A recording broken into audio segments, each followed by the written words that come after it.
The relaxing winter gardens and the objects from different cultures on display in the museum provide a unique backdrop to another world.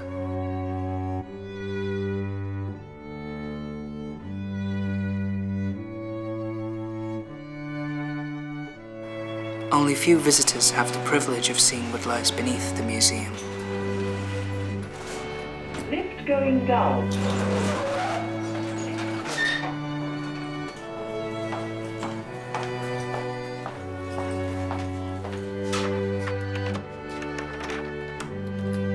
The curators like to call it the ethnographic stole.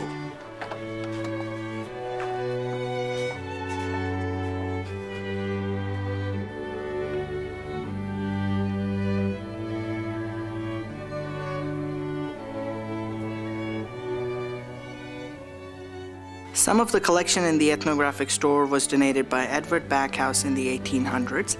Edward Backhouse was a philanthropist, Quaker minister, and a writer on church history.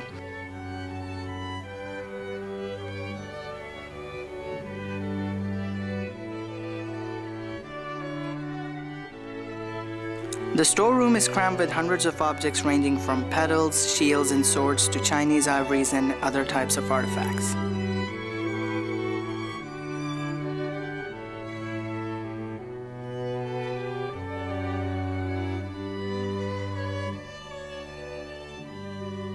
When we first saw these Chinese shoes, we really liked them because of the embroidery.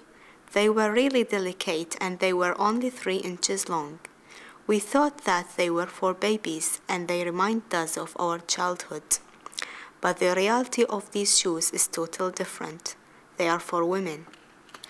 In China, from childhood, women used to bind their feet because they thought it was attractive, although it was really painful. Their toes were broken before the foot was bound.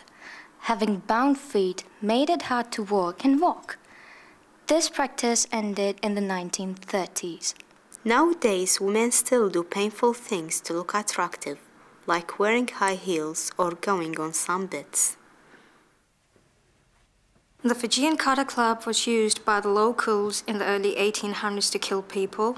The object looks like a hockey stick. The well-crafted, spiky shape suggests the point of contact would be the head.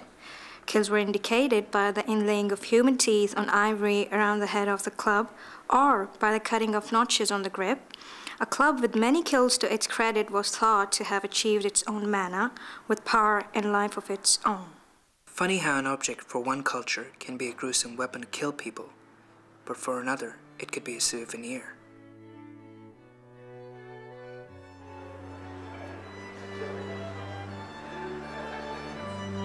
Edward Backhouse donated his collection of items to the Sunderland Museum in the 1800s.